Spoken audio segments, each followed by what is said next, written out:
जब भी राजस्थान का नाम जहन में आता है तो क्या ख्याल आता है? शानदार किले, रंग बिरंगे महल और शूरवीर राजाओं की कहानियां, यही सब है ना? लेकिन चलिए, आज वक्त में एक सफर पर चलते हैं। बहुत पीछे, उन किलों और साम्राज्यों के बनने से भी पहले, जब इस जमीन पर पहले इंसानों ने अपनी बस्तियां बसानी शुरू की थीं। ये राजस्थान की कहानी का वो पहला पन्ना है जिसे अक्सर हम भूल जाते हैं। तो सवाल सीधा सा है, आखिर ये लोग थे कौन? कैसी दिखती थी उनकी दुनिया? ये एक तरह की पुरातात्विक जासूसी है, एक ऐसा केस जिसे आज हम और आप मिलकर हजारों साल पुराने सुरागों को जोड़कर सुलझाने वाले हैं। तो चलिए इस रहस्य की तह तक चलते हैं। हर अच्छी जासूसी कहानी की शुरुआत होती है सबूतों से, और हमारे इस केस में सबसे पहला और सबसे ठोस सबूत हैं उनके औजार।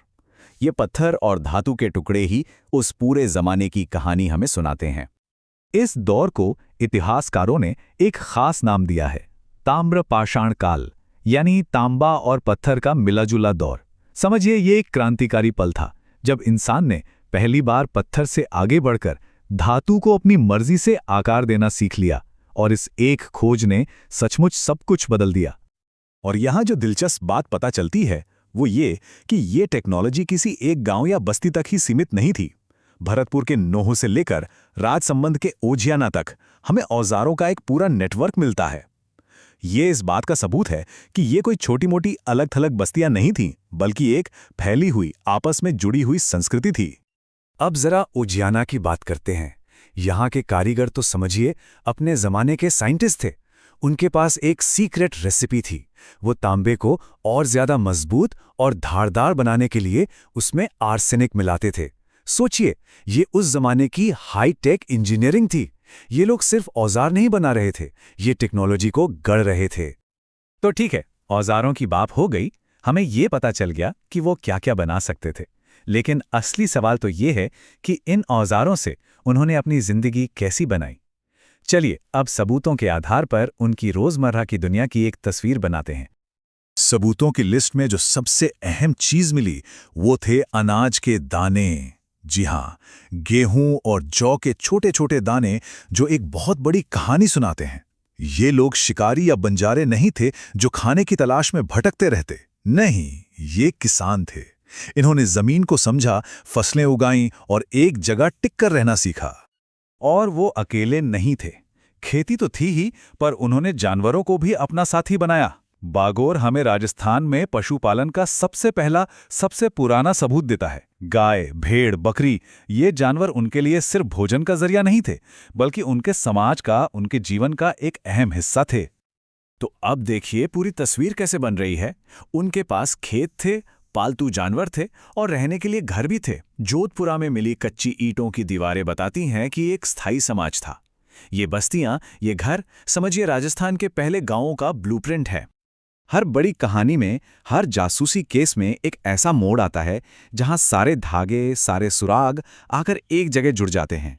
हमारी इस पुरातात्विक कहानी का वो सेंटर पॉइंट है बागोर। ये सिर्फ एक और खुदाई की जगह नहीं है, ये इस पूरी पहेली का दिल है। जरा इस तारीख पर गौर कीजिए। 5000 ईसा पूर्व, मतलब आज से करीब 7000 साल पहले, जब मिस्र के महान पिरामिड के बारे में किसी ने सोचा तक नहीं था, तब बागोर में लोग एक पूरी जिंदगी जी रहे थे, एक समाज बसा रहे थे। ये आंकड़ा हमें समय की गहराई का एहसास कराता है। और सबसे कमाल की बात तो ये है कि बागोर की कहानी कोई 100-200 साल की नहीं है।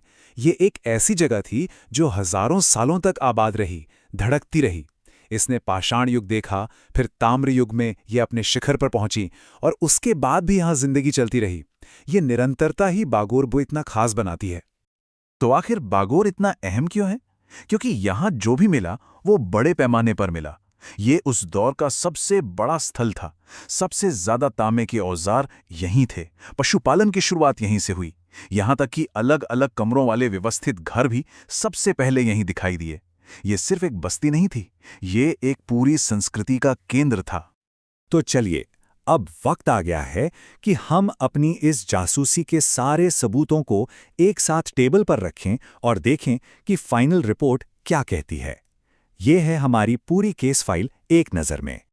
तो संक्षेप में कहानी ये है, भीलवाड़ा का बागोर इस सभ्यता का पावर हाउस था।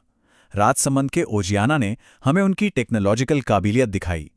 भरतपुर का नोह बताता है कि वो दुनिया से जुड़े हुए थे, और सुनारी व जोधपुरा हमें उनकी रसोई में झांकने का मौका देते हैं। हर एक जगह ने इस कहानी में एक नया और ज़रूरी रंग भरा है। तो हमने राजस्थान की कहानी का वो पहला अध्याय पढ़ लिया है जो किलों और महलों से भी कहीं ज्यादा पुराना है। ये खोजें साबित करती हैं कि इस जमीन की भव्यता के नीचे एक और भी गहरा और प्राचीन इतिहास दबा हुआ है। और ये सोचना ही कितना रोमांचक है कि इस रेगिस्तान की रेत के नीचे न जाने और कितने ऐसे ही अनसुने अध्याय अपनी खोज का इंतजार कर रहे हैं।